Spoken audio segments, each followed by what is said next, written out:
এক নবী এক গোরস্থানের পাশ দিয়ে অতিক্রম করছে, যেখানে গ্রাম এবং শহর ধ্বংস হয়ে গেছে পুরাতন। তো নবী বলছে, এই পুরাতন ধ্বংসপ্রাপ্ত শহর গ্রামকে আল্লাহ কিভাবে পুনরায় জীবিত করবে? তো আল্লাহ তখন ওই নবীকেই মৃত্যু দিয়ে দিলেন। 100 বছর পরে নবীকে আবার জীবিত করলেন। জীবিত করে জিজ্ঞেস করছেন যে তুমি কতদিন মৃত ছিলে বলো? তো অল্প সময়। তো বলছে যে তোমার সামনে তোমার ঘোড়া বা উট যেটাতে তুমি সফর করছিলা, ওইটার পচে গলে লাশ শেষে যে হাড় হাড্ডিগুলো আছে, যে সে হাড় হাড্ডি। তাহলে সময় অতিক্রম হয়েছে 100 বছর। তা আমি এভাবেই জীবিত করতে পারি। এরকম অসংখ্য মৃতকে জীবিত করার ঘটনা আল্লাহ সুবহানাহু ওয়া তাআলা ঘটিয়েছে, এবং ঘটাতে ঘটাতে এটাকে আরও সহজ করে দেওয়ার জন্য মানুষের ব্রেনে, যে এটা কঠিন নয়, অসম্ভব নয়, আল্লাহ একজন নবীর মোজেজাই দিয়ে দিলেন হচ্ছে মৃতকে জীবিত করা। ঈসা আলাইহিস সালাম তিনি এভাবে একটা এক মুঠ মাটি নিতেন আর বিসমিল্লাহ ইজনিল্লাহ বলে ফু দিতেন, মাটি থেকে ইনস্ট্যান্ট পাখি হয়ে আকাশে উড়ে যেত। উনি যে কোনো মৃত মানুষের গায়ে হাত দিতেন, বিসমিল্লাহ ইজনিল্লাহ বলতেন, মানুষ জীবিত হয়ে যেত। তাহলে ঈসা আলাইহিস সালামের কাছে এসে মৃতকে জীবিত করাকে আল্লাহ ডাল ভাত বানিয়ে দিলেন, যে এটা এত ইম্পসিবল কিছু নয় যে তুমি অবিশ্বাস করবা যে আল্লাহ তোমাকে জীবিত করতে পারবে। এই সেম জিনিসই ঘটবে। আমরা যে কিয়ামতের পূর্ব মুহূর্তের ফিতনাগুলোর কথা বলতেছি, এই কিয়ামতের পূর্ব মুহূর্তের সবচেয়ে বড় ফিতনা হচ্ছে দাজ্জাল। দাজ্জালকে আল্লাহ সুবহানাহু ওয়া তাআলা এই সেম ক্ষমতা দিবে যে সে মৃতকে জীবিত করতে পারবে। এবং এখান থেকে আমাদের বুঝতে হবে দাজ্জালের ফিতনা কেন ভয়াবহ। এবং আমরা যে ইসলামের দুটো সারমর্ম দুই বাক্যে তুলে ধরেছি, একটা তাওহীদ আর একটা পুনরুজ্জীবন এবং পুনরুত্থান। তো তাওহীদ যেহেতু ইসলামের মৌলিক বিশ্বাস এবং কোরআনের মূল সারমর্ম, তো যত যুক্তি তর্ক আল্লাহ নিজে তাওহীদের পক্ষে কোরআনে তুলে ধরেছেন, সেই যুক্তি তর্কের সারমর্ম হচ্ছে যার মধ্যে রব হওয়ার যোগ্যতা নাই সে ইবাদতের যোগ্য নয়। যত যুক্তিতর্ক পুরো কোরআনে আছে, তার এক বাক্যে সারমর্ম হচ্ছে যার মধ্যে রব হওয়ার ক্ষমতা নাই সে ইবাদতের যোগ্য নয় বা ইলাহ হওয়ার যোগ্য নয়। এটাকে আল্লাহ দেখবেন বিভিন্ন অ্যাঙ্গেলে ফুটিয়ে তুলবে। আল্লাহ সুবহানাহু ওয়া তাআলা কোরআন মাজিদের মধ্যে জিজ্ঞেস করবে, তোমরা যাদের ইবাদত করো তাদেরকে বলো তো তারা একটি মাছি অথবা মশা সৃষ্টি করতে পারে কিনা? আল্লাহর প্রশ্ন। তাহলে প্রশ্নতে কি বোঝা যাচ্ছে? মশা এবং মাছি সৃষ্টি করার রবের ক্ষমতা। যার মধ্যে রবের ক্ষমতা নাই সে ইবাদতের যোগ্য না। আল্লাহ কোরআন মাজিদে জিজ্ঞেস করবে যে তোমরা যাদের ইবাদত করো তারা দেখতেও পায় না, শুনতেও পায় না, আর আল্লাহ সুবহানাহু ওয়া তাআলা শোনেন এবং দেখেন। তাহলে কি বোঝা যাচ্ছে? দেখতে পাওয়া এবং শুনতে পাওয়া রবের গুণ। তোমরা যাদের ইবাদত করো তারা মৃত, আর আল্লাহ হচ্ছে হাই কাইয়ুম, আল হাইয়ুল কাইয়ুম, চিরঞ্জীব চিরস্থায়ী। তাহলে যে মরে যায়, যে চিরঞ্জীব নয়, সে রব হতে পারে না, আর যে রব নয় সেই ইবাদতের যোগ্য হতে পারে না। আল্লাহ সুবহানাহু ওয়া তাআলা বলতে বলতে এতদূর পর্যন্ত বলবেন যে তোমরা যাদের ইবাদত করো আল্লাহ ব্যতীত, খেজুরের বিচির উপরে যে পাতলা আবরণ আছে, এই পাতলা আবরণেরও তারা মালিক নয়। তাদেরকে দাবি করতে বলো যে তারা বলুক যে আমরা এই পাতলা আবরণের মালিক। আল্লাহ সুবহানাহু ওয়া তাআলা বলছেন এটাও দরকার নাই দাবি করার। তাদেরকে এইটা দাবি করতে বলো যাদের তোমরা ইবাদত করো, যে ঠিক আছে তারা পৃথিবীর মশামাছি সৃষ্টি করতে পারবে না, তারা চিরঞ্জীব চিরস্থায়ী নয়, তারা খেজুরের পাতলা আবরণের যে আছে ওই সমপরিমাণ তথা সরিষা সমপরিমাণও কোনো কিছুর মালিক নয়, বাদ দিলাম। এগুলো একটাও যেহেতু তারা করতে পারবে না, সব বাদ দিলাম। এতটুকু বলতে বলো যে আল্লাহ যখন আসমান এবং জমিন সৃষ্টি করেছিল তখন ওরা আল্লাহকে হেল্প করেছিল, ওরা আল্লাহর হেল্পার ছিল, আল্লাহর সহযোগী ছিল, এটা দাবি করে। এটাও তো কারো দাবি করার ক্ষমতা নেই যে আল্লাহ যখন আসমান এবং জমিন সৃষ্টি করেছে তখন আমি আল্লাহকে হেল্প করেছিলাম। সেটা মা কালী মা দুর্গা হোক, সেটা শাহজালাল শাহপরাণ হোক, সেটা ঈসা আলাইহিস সালাম হোক আর মারিয়াম আলাইহিস সালাম হোক, আল্লাহ বাদে মানুষ যাদের ইবাদত করে। তাহলে দেখেন আল্লাহ বিভিন্ন অ্যাঙ্গেল থেকে ওই সেম জিনিসটাকে টার্গেট করতেছে যে যার রব হওয়ার যোগ্যতা নাই সে ইবাদতের যোগ্য নয়, সে সিজদা পাওয়ার যোগ্য নয়, দোয়া পাওয়ার যোগ্য নয়, তার কাছে তুমি সাহায্য চাইবে এটার যোগ্য নয়। তাহলে ইবাদতের যোগ্য হতে হলে আগে রবের প্রমাণ দিতে হবে, যে আমি যে রব এর প্রমাণ দিতে হবে। তো এতগুলো যুক্তিতর্ক তুলে ধরে দাজ্জালের ফিতনা ভয়াবহ কেন, এইটা বুঝাতে গিয়ে আমি যেটা বলতে চাচ্ছি সেটা হচ্ছে, দেখেন এত যুক্তি দিয়েও পৃথিবীর সকল বাতিল ইলাহকে তারা যে রব হওয়ার যোগ্য নয়, এটা প্রমাণ করার পরেও কয়জন মানুষ হেদায়েত হয়েছে? কয়জন মানুষ পূর্ণাঙ্গ তাওহীদে বিশ্বাস করে? সেটা আহলে কিতাব ইহুদি খ্রিস্টান হোক, সেটা যারা আহলে কিতাব নয় মুশরিক তারা হোক, আর নামধারী মুসলমান হোক, যে কবরে যায়, মাজারে যায়, তাবিজ কবজ কবিরাজের আশ্রয় নেয়, জিনের আশ্রয় নেয়, কতজন? তাহলে এতগুলো বাতিলিলা কেউ রব হওয়ার প্রমাণ দিতে পারতেছে না, তারপরেও মানুষ তাদের ইবাদত করতেছে। তাহলে এবার চিন্তা করেন, যেই দিন দাজ্জাল রব হওয়ার প্রমাণ দিয়ে দিবে, সেই দিন মানুষের কি হবে? রব হওয়ার প্রমাণ ছাড়াই মানুষ বাতিল ইলাহের ইবাদত করতেছে। আর আল্লাহ পবিত্র কোরআনে চ্যালেঞ্জ করতে থাকলেন যে এদের প্রমাণ দিতে বলো এরা রব কিনা। রব যদি না হয় ইবাদত করিও না, ইবাদতের যোগ্য নয়। তাহলে এবার দাজ্জাল তো রব হওয়ার প্রমাণ দিয়ে দিবে। দাজ্জাল মৃতকে জীবিত করবে, আর আদেশে আসমান থেকে বৃষ্টি বর্ষণ হবে, জমিন থেকে ফসল উৎপাদন হবে, জান্নাত দেখাবে, জাহান্নাম দেখাবে, আপনার মৃত দাদা দাদিকে জীবিত অবস্থায় পেশ করে দিবে। তাহলে তখন মানুষের কি হবে? তখন কয়জন ঈমান নিয়ে বাঁচতে পারবে? এই জন্য দাজ্জালের ফিতনা পৃথিবীর সবচেয়ে বড় ভয়াবহ ফিতনা, যেই ফিতনায় পতিত হবে উম্মতে মুহাম্মাদী।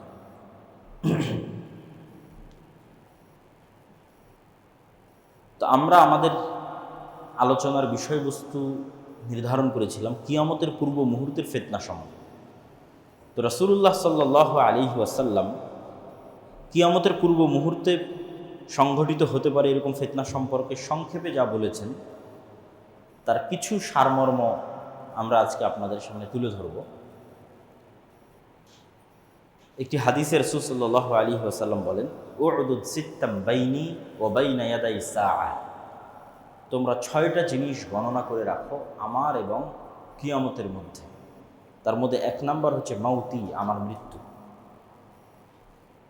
আগে অতীতে এক নবীর পর মানুষ আর এক নবীর অপেক্ষা করত, শেষ নবীর পর আর কোনো নবীর অপেক্ষা নাই।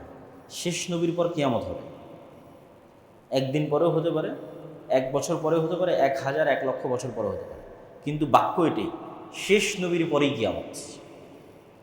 এই বাক্যের মধ্যে কোনো গ্যাপ নাই। আগে এক নবীর পর আর এক নবী, তারপর আর এক নবী, তারপর আর এক নবী, শেষ নবীর পরে কিয়ামত। তাহলে কিয়ামতের সবচেয়ে বড় আলামত হচ্ছে শেষ নবীর আগমন। মুহাম্মদ সাল্লাল্লাহু আলাইহি ওয়াসাল্লামের প্রেরিত হওয়া কিয়ামতের সবচেয়ে বড় আলামত, যেটা ঘটে গেছে। রাসূল সাল্লাল্লাহু আলাইহি ওয়াসাল্লাম বললেন, ফাতহু বাইতুল মুকাদ্দাস, মসজিদ আকসা বিজয় হওয়া, মুসলমানেরা বিজয় করবে, যেটি ইতিমধ্যে 2 বার ঘটেছে। তারপর রাসূল সাল্লাল্লাহু আলাইহি তৃতীয়বারও ঘটতে পারে।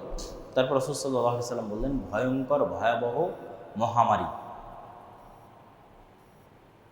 অসংখ্য মহামারী পৃথিবীতে ইতিমধ্যেই ঘটেছে। এটার দ্বারা কোন মহামারীর উদ্দেশ্য আল্লাহ সুবহানাহু ওয়া তাআলা ভালো জানেন। তবে মহামারীর ভাষা অনেক ভয়াবহ। বাক্যটা যে একটা মুরগির ফার্মে যখন মহামারী লাগে, তখন যখন সব মুরগি মরে যায়, বাঁচে কি বাঁচে না তার কোনো গ্যারেন্টি নাই। তো এইরকম ভয়াবহ মহামারী, যে পৃথিবীতে মানুষ দেখা যাচ্ছে 600 কোটি আছে, সবই শেষ হয়ে গেল, অল্প কিছু মানুষ বাঁচে। তারপর বললেন, এমন এক ফিতনা, যেই ফিতনা আরবের প্রত্যেক ঘরে প্রবেশ করবে, পৃথিবীর প্রত্যেক ঘরে নয়, শুধু আরবের প্রত্যেক ঘরে প্রবেশ করবে। এবং এটা যুদ্ধ বিগ্রহ, মারামারি, গণ্ডগোল এটাই হবে বলে আমাদের কাছে বেশি বিশুদ্ধ মনে হয়। যে এমন এক যুদ্ধ, এমন এক গৃহযুদ্ধ, যেটাতে আরবের প্রত্যেকটা ঘর যুক্ত হয়ে যাবে, মুক্ত থাকতে পারবে না কেউ।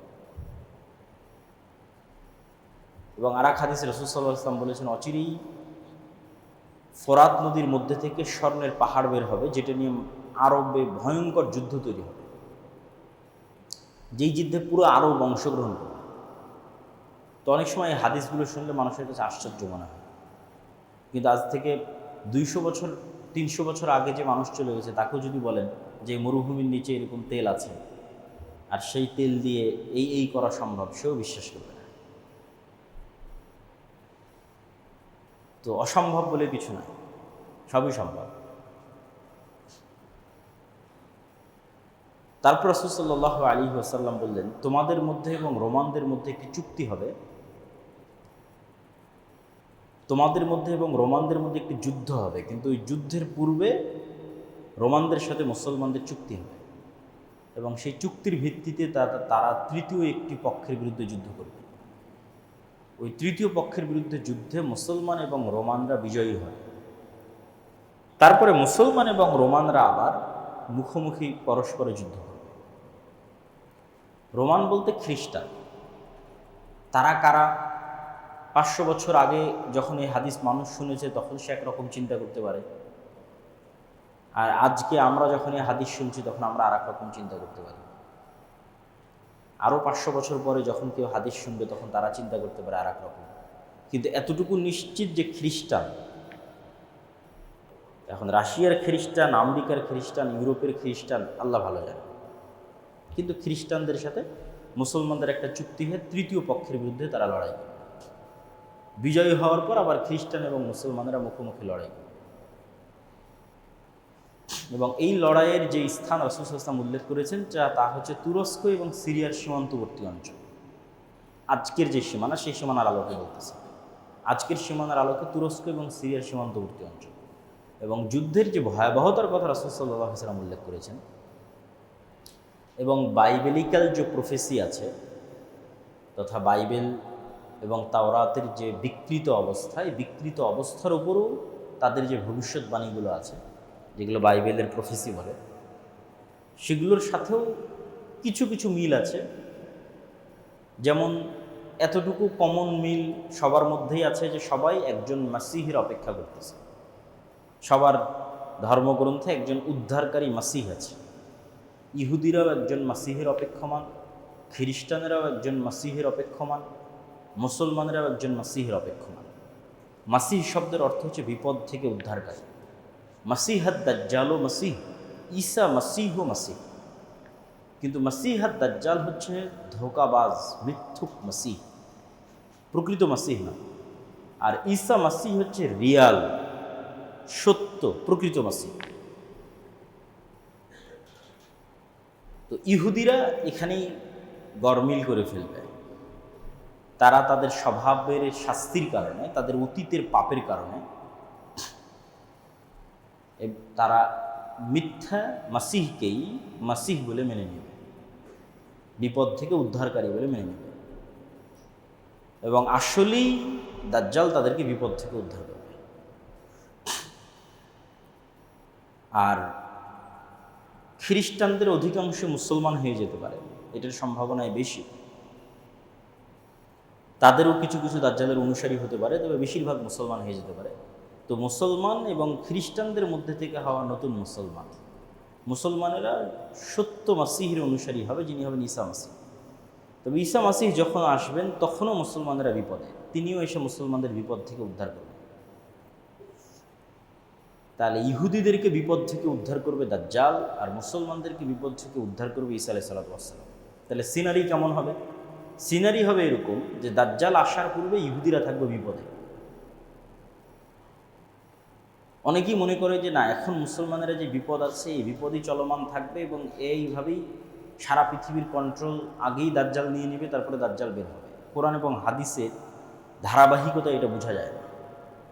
হাদিসের ধারাবাহিকতায় বোঝা যায় যে দাজ্জাল আসার আগেই মুসলমানেরা সারা পৃথিবী বিজয় করে নেবে, মানে বেশিরভাগ। ওটা ওই হাদিসেই, এই যে হাদিসে খ্রিস্টানদের সাথে যুদ্ধ হচ্ছে, ভয়ঙ্কর ভয়াবহ যুদ্ধ, এই ভয়ঙ্কর ভয়াবহ যুদ্ধ তো মুসলমানেরা বিজয়ী হবে, তখনও তো দাজ্জাল আসেই। এবং এটা এত ভয়াবহ যুদ্ধ যে খ্রিস্টানরা একত্রিত হয়েছে প্রায় 10 লক্ষ। তাহলে এই 10 লক্ষ খ্রিস্টান যখন পরাজিত হবে তখন সারা পৃথিবীতে খ্রিস্টানদের আর পাওয়ারফুল কোনো পাওয়ারই নাই, এখানেই তো শেষ হয়ে গেছে। সবচেয়ে বড় যুদ্ধ তো এখানেই হয়ে গেছে। তাহলে মুসলমানদের সামনে তার কোনো বাধাই নাই। মুসলমানরা একের পর এক দেশ বিজয় করবে, ইস্তাম্বুল বিজয় করবে, ইতালির রাজধানী রোম বিজয় করবে, এবং এই যুদ্ধের পূর্বেই হয়তো ভারত বিজয় করবে, মসজিদ আকসা বিজয় করবে। এরকম আরও কিছু হাদিসে ইঙ্গিত পাওয়া যায়। তার মধ্যে এগুলো যেগুলো বললাম এগুলো সহি, আর দুই একটা কিছু জয়ীফ হাদিসও আছে। তথা সারমর্ম হচ্ছে, যখন ইহুদি এবং খ্রিস্টানেরা বিপদে তখন আসবে দাজ্জাল, যখন সারা পৃথিবীতে মুসলমানদের জয় জয়কার, যখন মসজিদে আকসা থেকে, ভারত থেকে, ইস্তাম্বুল থেকে, ইতালির রাজধানী রোম পর্যন্ত সব মুসলমানেরা বিজয় করে নিয়েছে, এবং যারা ইসলামের শত্রু তারা যখন বিপদে, তখন এবার দাজ্জাল বের হবে রাগান্বিত অবস্থায়। এবং দাজ্জাল যেহেতু এক্সট্রা অর্ডিনারি, অলৌকিক ক্ষমতা নিয়ে আসবে, ফলত মুসলমানদের আর কিচ্ছু করার থাকবে না। এত বিশাল বিজয় অর্জনের পরও মুসলমানেরা বেবাস, লাচার, অসহায় অবস্থার মধ্যে পড়ে যাবে। কেন? দাজ্জাল যেই সমস্ত এক্সট্রা অর্ডিনারি অলৌকিক ক্ষমতা নিয়ে এসেছে, সেগুলো মোকাবেলা করার মতো কোনো ক্ষমতা মুসলমানদের কাছে থাকবে না। এবং এই সময়ই যারা দাজ্জালের উপর ঈমান আনয়ন করবে না, তাদের উপর পৃথিবী এমন সংকীর্ণ এবং সংকুচিত করে দেওয়া হবে যে রাসূল সাল্লাল্লাহু আলাইহি ওয়াসাল্লাম বলছেন, শাম, সিরিয়ার মুসলমানদের খাবারের জন্য শুধু এরকম কাঠ বাকি থাকবে, এরকম কাঠ। কেননা ফসল যেহেতু উৎপাদন হচ্ছে না, বৃষ্টি যেহেতু বর্ষণ হচ্ছে না, সেহেতু গাছের পাতা খাওয়ারও তো সুযোগ নেই। গাছই তো হয়নি, তো পাতা কই থেকে হবে? তাহলে বাড়িতে আগে থেকে রাখা যে ফার্নিচারগুলো আছে, কাঠ, এগুলোর মধ্যে থেকে চিবিয়ে রস বের করার চেষ্টা করবে। এই কাঠ ফেড়ে এর মধ্যে থেকে চিবিয়ে রস বের করার চেষ্টা করবে এবং ওইটা খেয়ে বাঁচার চেষ্টা করবে। আর যারা দাজ্জালের উপর ঈমান আনয়ন করবে, মৌমাছি যেভাবে মৌমাছির চাকের সাথে লেগে থাকে, পৃথিবীর সকল ধন সম্পদ তাদের পিছে সেভাবে ছুটবে। তাহলে যাদের ন্যূনতম 1 টাকাও অবৈধ টাকার প্রতি লোভ আছে, ও দাজ্জালের ফিতনা থেকে বাঁচতে পারবে না। 1 টাকাও যার অবৈধ টাকার প্রতি লোভ আছে, যে না আমার একটু দরকার, নিয়ে নিই, সে দাজ্জালের ফিতনা থেকে বাঁচতে পারবে না। কে বাঁচতে পারবে? যে মৃত্যুকে গ্রহণ করতে প্রস্তুত, কিন্তু ঈমান বিসর্জন দিতে প্রস্তুত। কেন? সারা পৃথিবী সকল ধন সম্পদ তখন দাজ্জালের উপরে যারা ঈমান আনয়ন করে যাচ্ছে, আর যারা করবে না তাদের কাছে কিচ্ছু নেই, খাওয়ারও নেই। ঈমানের সবচেয়ে বড় পরীক্ষা।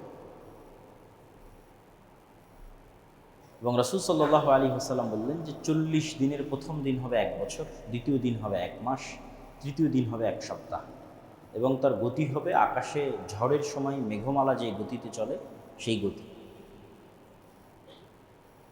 তো এবার যেহেতু মুসলমানেরা বিপদে পড়ে গেছে দাজ্জালের কারণে, দাজ্জালের এক্সট্রা অর্ডিনারি অলৌকিক ক্ষমতার কারণে, এবার দাজ্জালের চেয়েতেও সত্যিকার যিনি মাসিহ আসবেন, উনি আরও আপার লেভেলের এক্সট্রা অর্ডিনারি অলৌকিক ক্ষমতার মালিক হবেন, যিনি মুসলমানদেরকে উদ্ধার করার জন্য আসবেন।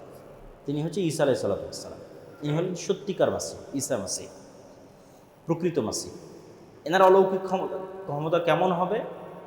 এনার নিঃশ্বাস যতদূর পর্যন্ত যাবে, ওই এরিয়ার মধ্যে যদি কোনো কাফের থাকে, সে নিঃশ্বাসে মারা যাবে, অস্ত্র প্রয়োগে নয়, নিঃশ্বাসে মারা যাবে। এবং দাজ্জাল যদি তাকে দেখে, তাহলে দৃষ্টিতে মৃত্যুবরণ করবে, অস্ত্র প্রয়োগের পূর্বেই। কিন্তু তারপরেও ঈসা আলাইহিস সালাম তাকে অস্ত্র দিয়েই হত্যা করবে। তাহলে এই হলো সারমর্ম সিনারি, যে মুসলমানেরা বিজয় করবে, ইহুদি খ্রিস্টানেরা বিপদে থাকবে, দাজ্জাল আসবে তাদেরকে উদ্ধার করবে, উদ্ধার করে এবার দাজ্জালের হাতে সারা পৃথিবীর কন্ট্রোল। এবার মুসলমানেরা বিপদে, এবার ঈসা আলাইহিস সালাম আসবে, তিনি মুসলমানদের উদ্ধার করবেন, দাজ্জালকে হত্যা করবেন। এবং দাজ্জালের সাথে থাকা ইহুদিরা যখন বিভিন্ন গাছ এবং পাথরের আড়ালে আশ্রয় নেবে, তখন গাছ এবং পাথরও কথা বলবে যে এখানে ইহুদি লুকিয়ে আছে, আশ্রয়কে হত্যা করো।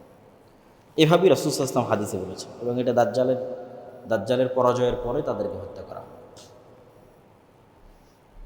এবং এই ফিতনার পরে, এটা পৃথিবীর সবচেয়ে বড় ফিতনা, দাজ্জালের ফিতনা, কিন্তু এই ফিতনার পরে আল্লাহ সুবহানাহু ওয়া তাআলা ঈসা আলাইহিস সালামকে বলবেন যে এখন যে ফিতনা আসবে ওটার সাথে তুমিও মোকাবেলা করতে পারবে না। দাজ্জালের ফিতনার সাথে তো মুমিন মুসলমানেরা মোকাবেলা করতে পারে, ঈসা আলাইহিস সালাম এসে মোকাবেলা করলেন। তো ঈসা আলাইহিস সালামকে আল্লাহ বলবেন এখন যে ফিতনা আসবে এটার সাথে তুমিও মোকাবেলা করতে পারবে না, সেটা হচ্ছে ইয়াজুজ মাজুজ। অতএব তুমি মুমিন মুসলমানদের নিয়ে তুর পাহাড়ে আশ্রয় নাও। এবং ইয়াজুজ মাজুজের বের হওয়ার কথা এরপরেই বিভিন্ন হাদিসে, সহিহ বুখারী এবং মুসলিমের হাদিসে বর্ণনা করা আছে। ইয়াজুজ মাজুজের সংখ্যাধিক্য সম্পর্কে রাসূল সাল্লাল্লাহু আলাইহি সাল্লাম বলেন, এটা সহিহ হাদিস, যে একদা রাসূল সাল্লাম বললেন যে আদম সন্তানের প্রত্যেক 1000 জনে 999 জন জাহান্নামে যাবে আর একজন জান্নাতে যাবে। তখন সাহাবীরা সবাই হতাশ যে 1000-এ যদি 999 জাহান্নামে যায়, একজন জান্নাতে যায়, তাহলে আমাদের খুব চান্স কম যে আমিও সেই জান্নাতি ব্যক্তি, খুবই কম। তো যখন হতাশ সাহাবীরা, তখন রাসূল সাল্লাল্লাহু আলাইহি ওয়াসাল্লাম বলেন হতাশার কিছু নাই, এই 999 জনের বেশিরভাগই ইয়াজুজ মাজুজ। তাহলে 999-এর যদি 900টাও ইয়াজুজ মাজুজ ধরি, ক্লিয়ার করেনি রাসূল সাল্লাল্লাহু আলাইহি ওয়াসাল্লাম তাদের সংখ্যাটা, বলেছেন বেশিরভাগ। ধরেন আমি ধরলাম 999-এর 900টা ইয়াজুজ মাজুজ ধরলাম, কথার কথা। তাহলে আদম থেকে নিয়ে কিয়ামত পর্যন্ত যা মানুষ সৃষ্টি হয়েছে তার 900 গুণ হতে হবে ইয়াজুজ মাজুজকে, তার 900 গুণ হতে হবে। তাহলে 100, তার বিপরীতে 900। তাহলে এখনকার 600 কোটির 900 গুণ নয়, আদম থেকে নিয়ে কিয়ামত পর্যন্ত যা মানুষ হবে তার 900 গুণ। তাহলে ইয়াজুজ মাজুজের সংখ্যা কত হতে পারে? বেহিসাব, অগণিত, অসংখ্য সংখ্যা, যা গণনার মধ্যেও আনা সম্ভব নয়। তবে দাজ্জালও আদম আলাইহিস সালামের সন্তান, ইয়াজুজ মাজুজও আদম আলাইহিস সালামের সন্তান। দাজ্জালও বানু আদম, ইয়াজুজ মাজুজও বানু আদম। কেউ যদি